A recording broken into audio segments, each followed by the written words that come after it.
You're in charge of yourself, of your life, of your decisions, and you take really responsibility for everything that's been happening, and then gradually you start turning the tide. And the process can take a long time and be painful and bumpy, but it's definitely worth the ride. Welcome to the My Future Business Show, where we get you in front of your best audience and keep you there. Not only are we interviewing the biggest names in business to help you become even more successful, we're inviting you to book your spot on the show to help you grow your business. So at the end of the call, make sure you fill in the interview application form at myfuturebusiness.com/interviews. Hi, my name is Rick Nuske and welcome back to the My Future Business Show, and thank you so very much for supporting the show. The feedback that I have been receiving is just nothing short of humbling, and it's making all of the difference knowing that the show is making a difference for you. Now, on today, I'm with the wonderful Jelena Radonjic. How are you, Jelena? I knew I'd have trouble with that one. No problem. I'm really well and delighted to be on the show. Yes, it's wonderful to have you here now. I've been doing my research on your background, and you are very skilled. You've had a lot of experience worldwide, and you are a career and leadership development coach. We're going to obviously take a deep dive into that, Jelena. But before we do that, it's custom for us to start off to talk a little bit about, I guess you personally, a little bit about what you do outside of the work sphere, including, where are you located right now? Sure. Well, I'm based in London, UK, and I have been here no less than 25 years, so a long time. Fantastic. Before that, I was in Tokyo for 4 years, Tokyo, Japan, and then before that, I lived in my native country of Serbia, and I was in Belgrade. That's where I grew up and finished university, and then set off to explore the world. Fantastic. What I do outside work, that's a very good question, because I started to chuckle to myself thinking not much these days because of the lockdown. Oh, yes. Because of the lockdown, this year has been really funny, but what I did, I just buckled down and focused on my work. I work from home pretty much anyway, because I see clients on Zoom. Yep. Those clients that I used to see face to face, we moved online. So yeah, I just focused on my work and accelerating the development of my career coaching business. So I'd say on the whole, this year has been good for me in that sense, in unexpected ways. But apart from that, what I do is just occasional jog or walk, gym, yoga and meditation. Yes, that one is the most important one, which I never miss every morning. Fantastic. I'd love to talk a little bit about, I guess, your daily routines a little bit later on in the show, Jelena, because I think one of the most important points about the My Future Business Show that differentiates us is the fact that there are people behind businesses, and it's very important for, I guess, startup entrepreneurs, those who are just starting, to understand that this is very much a journey, and there are certain things that those who are successful are doing, and that's what I'd like to draw out from you as we go through today's call. So thank you very much for introducing us. Now, I found it very interesting that not only have you worked across 3 countries, but I guess you would have got a very good understanding of the cultural dynamics between countries. For example, Japan has a very unique set of, I guess, cultural structures in terms of gift giving and things of that nature. What is, I guess, one of the common threads that you've noticed from country to country that are common in business? Very interesting question. I'd say, first of all, culturally, doing business across different cultures and countries could be a minefield. Yeah. I remember reading some funny stories that were quoted as examples in a book that I thoroughly recommend to anyone who does cross-cultural business, and that's Riding the Waves of Culture by Fons Trompenaars. And just some funny stories describing various mistakes people do when they say work between Americans and Japanese, or say Australians and Japanese, or different even European countries and European mentalities that can be quite at odds with each other.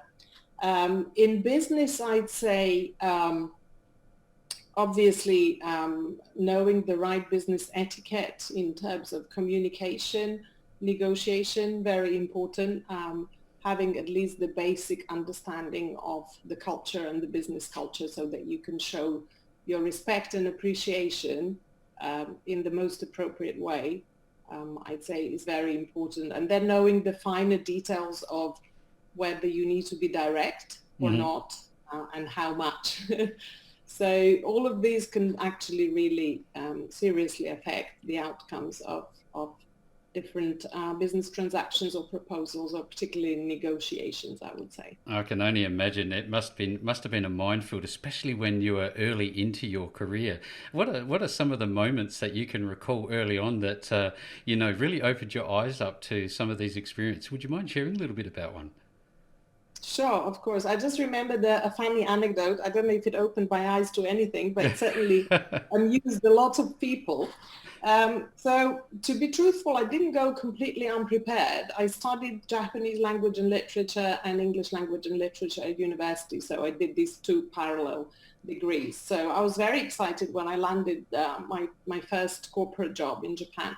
At the time, apparently I was the first woman from then Yugoslavia to land a corporate job in Japan, Oh which was wow. very odd. And I was interviewed by different newspapers, both in Yugoslavia at the time and in Japan. So anyway, that put me in an unexpected spotlight. So obviously, yes, I was learning about the culture, and my language was quite proficient, but not quite yet completely fluent. So I thought I was prepared. But one of the things that, even though I liked Japanese cuisine and had tried different bits, I wasn't quite prepared to actually eat fish that was still living. And Oh. that's exactly what happened. We were, that was kind of a special dinner for me to greet me. And my then former university tutor traveled with me because he introduced me to the company and so Mm-hmm. forth. So it was a wonderful dinner in Japanese tradition with ladies in kimonos serving us. But at one point, so we were eating sashimi slices of raw fish, and at one point, as I was putting that into my mouth, and I was finding it a bit difficult to chew on it, to be honest. I preferred sushi with a bit of rice. I just saw that this beautiful fish, which was cut up and decorated with flowers, it moved. The eye moved and the head moved, and I jumped back and started crying. Oh wow. I was really in shock, and everyone just died laughing. They were like, ha, ha, ha. Oh. So that was quite unexpected and something I'll always remember. And yeah, I love sashimi these days, but I've never seen actually or went for that type of experience where you actually have a yeah. A moving fish. No, this is what I love about being the host of this show, and is to have these stories come to the fore and have a bit of a laugh with it. So thank you very much for sharing. Now, you mentioned that you have, well, I guess you now speak fluent in a number of languages. You said there are four. What are the other two? Right. I used to be fluent in French. That was, as I was growing up, I was learning English and French in parallel. But then when I came to uni, I chose Japanese, so my French kind of dropped. So I'd say conversationally, I'm still fluent in Japanese. I visited actually last year after 19 years, so we're talking quite a way Wow. back. Yeah. And my language came back to me. I do have friends and former colleagues and bosses that I still keep in touch with. As for French, I guess I understand a lot more than I can say, but you know, if you dropped me somewhere in rural France and I had no recourse to anything else, I'll probably start Yeah. speaking. It seems to me that you take up these things like a fish to water, pardon the pun. It is my thing, I believe. Yes, I love languages. I took up Spanish as well at some point, and I remember my eldest son coming into my room saying, "Mom, what are you reading?" And I said, "Oh, I'm just relaxing. I'm learning some Spanish grammar." And he rolled his eyes. He said, how on earth could you be relaxing learning grammar? Talking about books, I'd like to a little bit later on, because I know that you co-authored a book called Joy Recipes for Abundance. Now, we'll come back to that in a little while if you don't mind, but you've had more than 25 years of international recruitment and educational management experience. You've worked with the likes of UNICEF, Tottenham Hotspurs Football Club, HSBC, Microsoft, and many other huge names. Now, how has this experience come about that you've worked for all these major clients? Sure. My recruitment experience was mostly with large corporates that some of them you mentioned, some of them are more recent examples of where my coaching clients found work, but it's still connected very much to the idea of jobs or work or a career. Yeah. So in the past, having started my corporate career in Japan, I then worked for the same company for 10 years, 4 years in Tokyo and 6 years in London, running their European operations. And this was in the early career and graduate recruitment space. So we would run large careers fairs around Europe, US, and Japan. And my clients were major corporations. So I was basically helping them identify and source and select top talent.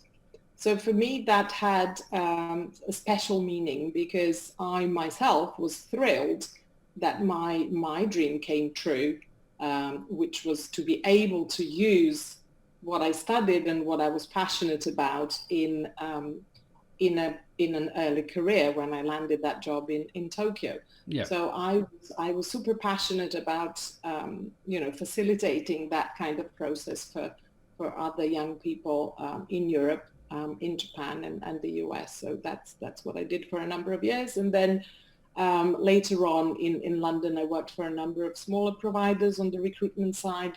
Again, mostly either through careers events or bespoke campaigns for major corporates. I also had the stint at the University of London Career Service, which was interesting. Again, working with employers, not with students, to help them source the best talent. That's wonderful feedback. That's a great story. And this obviously led you to where you shifted gears and you became a career and leadership development coach at What Work. Yes. Is that correct? Yes, that's correct. That's my company. That's my brand. And the reason why I called it What Work, again, speaks about my sort of deeper motives or how I understand the idea or concept and practice of work. So to me, work is a very meaningful and super important activity that we engage in our lives, all of us as humans. Apparently, we spend around 90,000 hours working on average in lifetime. So that's a lot of hours. and I'm really passionate about helping people create a meaningful career and a meaningful life based on that. So in that sense, that's why I decided to call my consultancy What Work. Mm-hmm. Because work includes job, career, business, any sort of activity, that enables you to make a living, but in a meaningful way. See, I was reading through your bio earlier, Jelena, and you talked a lot about how as human beings, we place a lot of value in our ability to work and I guess add value to others and to our environment, and just to, I guess, maybe prove to ourselves that we are valuable. Is that part of the psyche behind this? I think so. Yes, that's at least that's what's transpired over, I'd say, a few decades as I was involved in recruitment, so kind of hands-on, but also in placing people into positions and sort of facilitating this change, but also through my own personal development and spiritual practice that was also developing in the background over the years in parallel with my corporate career. Because I was always fascinated with human growth and personal growth, and also why some people are successful and others are not, why some people are fulfilled and others are not, and how all of that ties back with what they do and how they do it and what choices they made in relation to their careers and education as well. You have had a lot of experience as a career coach, but you also help people with branding, giving interviews, their social media exposure. So there's a lot going on here. But as you move through time and you mature, Jelena, you also have a spiritual side to you, and that's coming through because you've worked with the likes of Deepak Chopra, and John DeMartini. Tell us a little bit about that experience and what those experiences did for you. Sure, absolutely. So one of the reasons why I decided to shift, as you say, shift gears and become a career coach was quite a few years back. I was looking at what it is that I can do because I knew I wanted to do something by myself on my own to start a business. Mm-hmm. But what is it that brings everything together?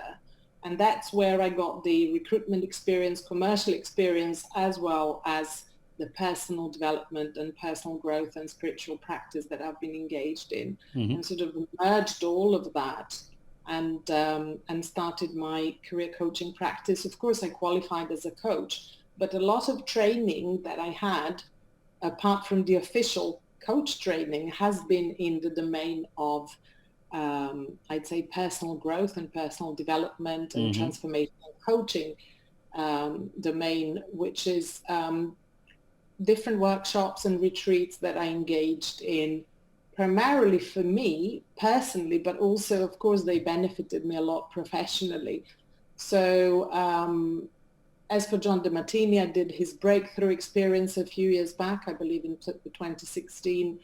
As for Deepak Chopra, I followed him. I love his podcasts, his books. I do his guided meditations. And then last summer, I attended his retreat in Hawaii called The Seduction of Spirit, which was absolutely phenomenal.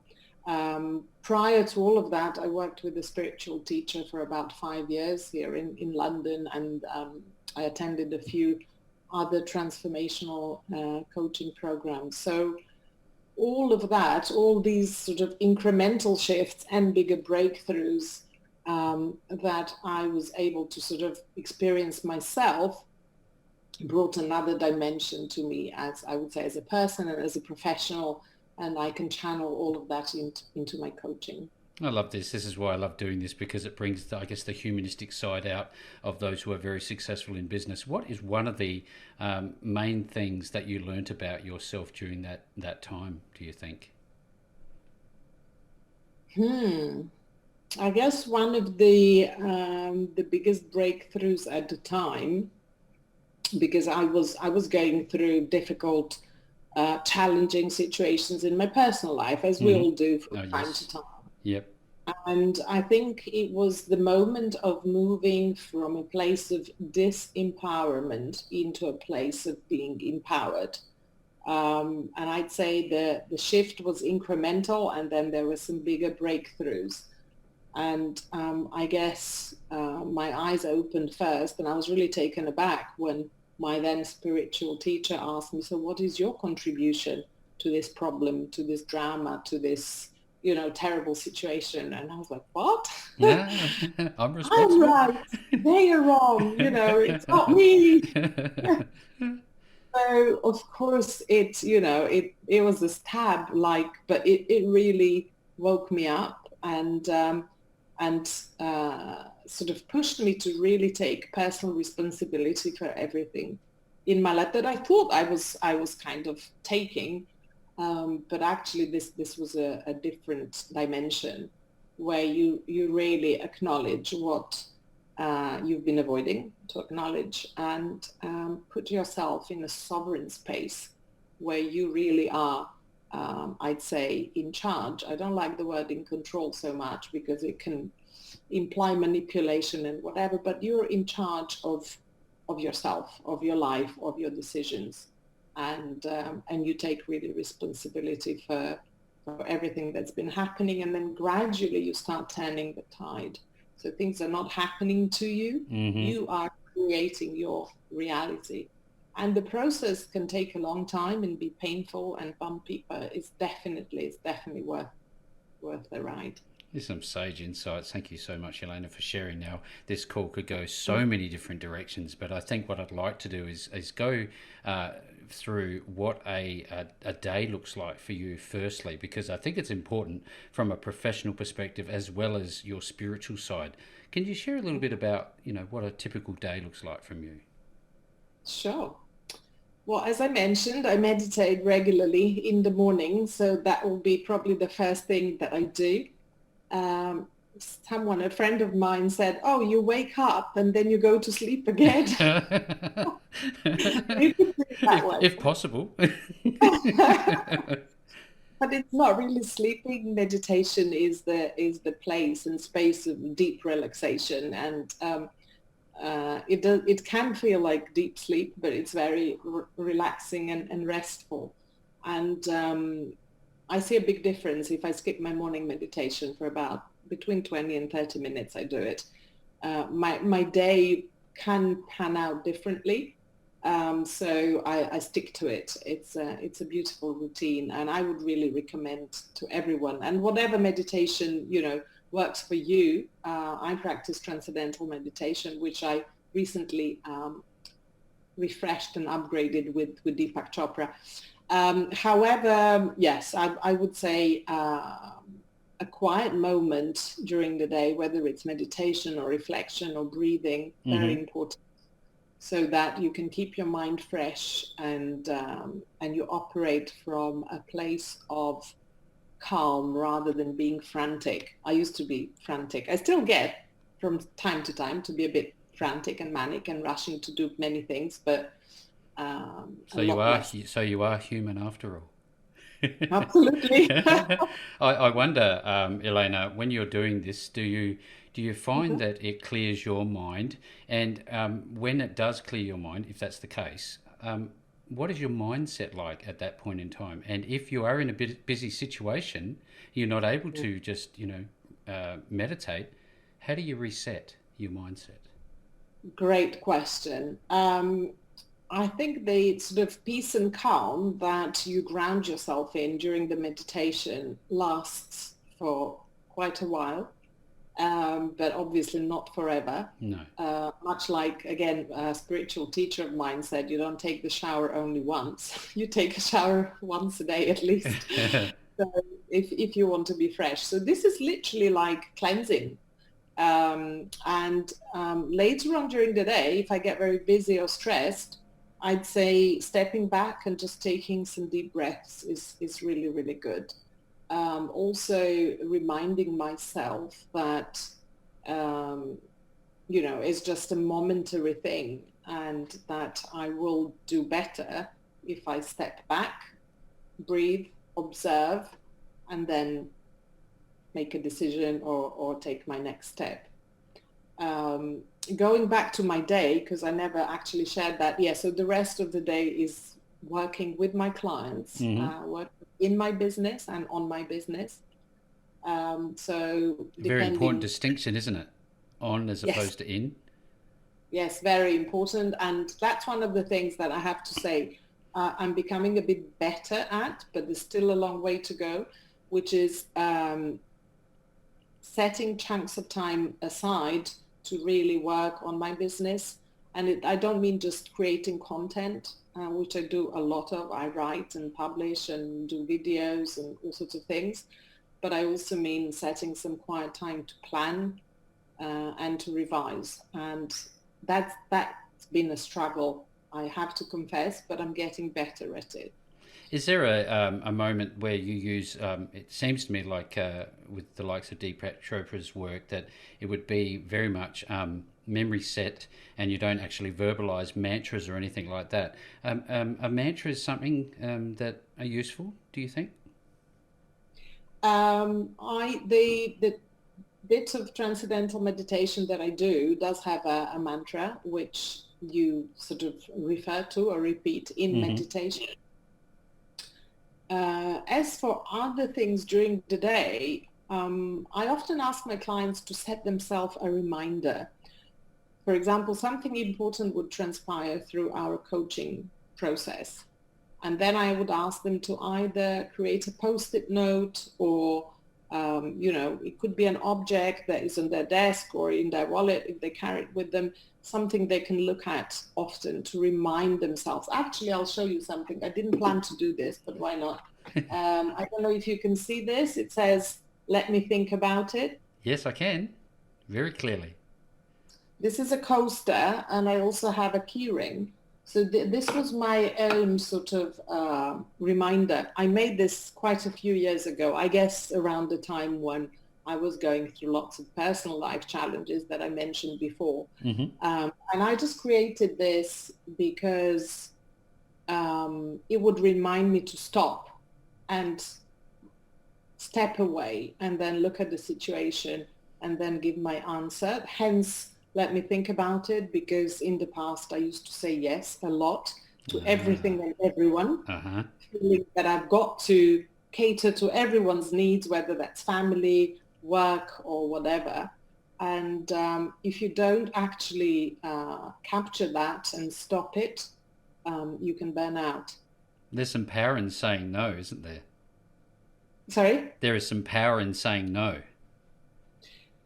Yes, yeah, it's about really being aware of of these boundaries where your well-being stops and begins, Yeah.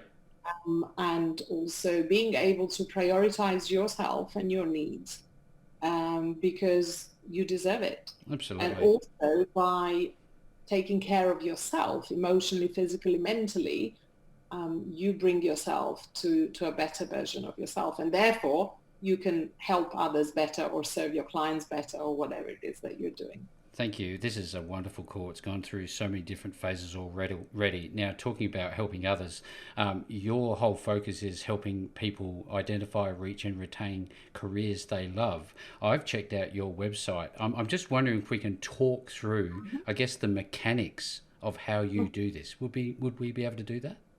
Yes, absolutely. Very, very happy to talk about that. So I have my own methodology, which I developed and honed over a number of years coaching clients, given that I coach clients from a variety of industries. So it's not industry specific, but in terms of the sort of main audience, I would say mid-career to senior professionals. And the methodology, we first of all look at what's inside. I always insist on introspection, on reflection, and building awareness of who we truly are, what matters to us, what our values are, what our strengths and competencies and skills, but also natural talents and affinities are. And equally, what is holding us back, the so-called saboteurs or limiting beliefs. I particularly like doing that sort of work with my clients. Mm-hmm. I don't know if they like it. Sometimes they complain and kick and Very scream. confronting. But of course, in a gentle way. But to my mind, successful coaching needs to be a balance between support and challenge. So to go back to the methodology, I'd say at least 3 to 4 sessions would go into this initial phase, which I call unwrap the gifts. So we get a lot of things in the open, and then we move into the middle phase of, again, another, say, 3 or 4 sessions where we look at the options. In other words, what is it that you want to do with what you've got? Of course, we're talking here about careers, and often most actually of my clients are in some sort of career transition. Occasionally, they could be looking for career development, which means progressing in the same organization, but majority of them are looking for some sort of transition, which could be finding a new job or moving to a different type of role or even moving industries. Some clients move countries and roles and industries, the so-called triple jump. So very complex transitions. It's not just about, pass the interview and that's it. Not at all. Mm-hmm. So we have to look at a whole host of factors, including their, personal life, family life, their relationships, because everything is connected. That's, again, one of the things that I insist on as a career coach. I want to work with clients who are open to transformation and who are brave enough to look at all aspects of their lives, because you cannot really say, boost your confidence with regards to your career and not to everything else. You cannot set firm boundaries and stop overworking or overgiving just in your, career. That's going to affect your personal life as well in a good way. So the effects of coaching are multiple and, wide-reaching. cover, yes, all aspects of life. So from this middle phase, then once we've brainstormed and I have a lot of different tools and things that I use, we then identify one or two options that we want to explore deeper, and we then move into the implementation phase. Sometimes, actually, often recently, that option could be setting up on your own. So I've coached a number of clients successfully into setting up their own venture, their own business. So again, the implementation phase for that particular scenario is different, of course, from someone who's transitioning into a different job. So then we would look at the basics of the business, of the setup, of their product or service, market, and so forth, just refining the basics really and putting that into place. For those who are transitioning in terms of finding a different role or a industry or just moving companies and so forth, the implementation phase is going to be around interview prep, LinkedIn, networking, creating your elevator pitch, very important actually, both for new entrepreneurs and corporate people. Mm-hmm.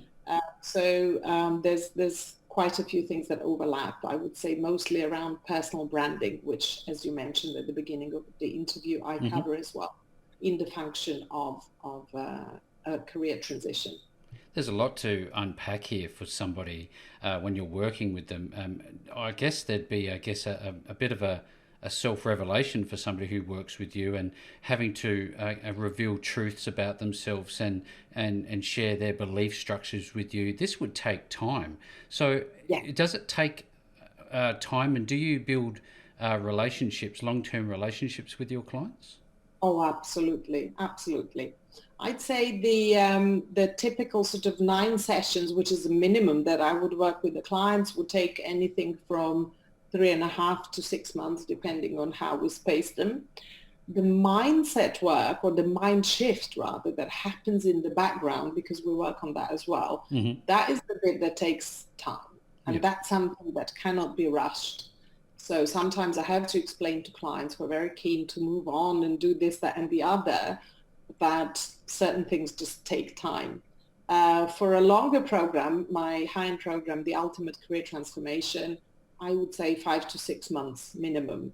And yes, of course, we build fantastic relationships. I have clients reaching out to me, taking up coaching with me again. I have a client who worked with me last year and then came back this year. Even though he effected a successful transition, Mm-hmm. he moved to a high level role in Amazon. He got 67% increase in his package, all sorts of wonderful things. But because he wants to start something on his own in the next 2 years, he came back. So we are now working more on the ideas for his startup.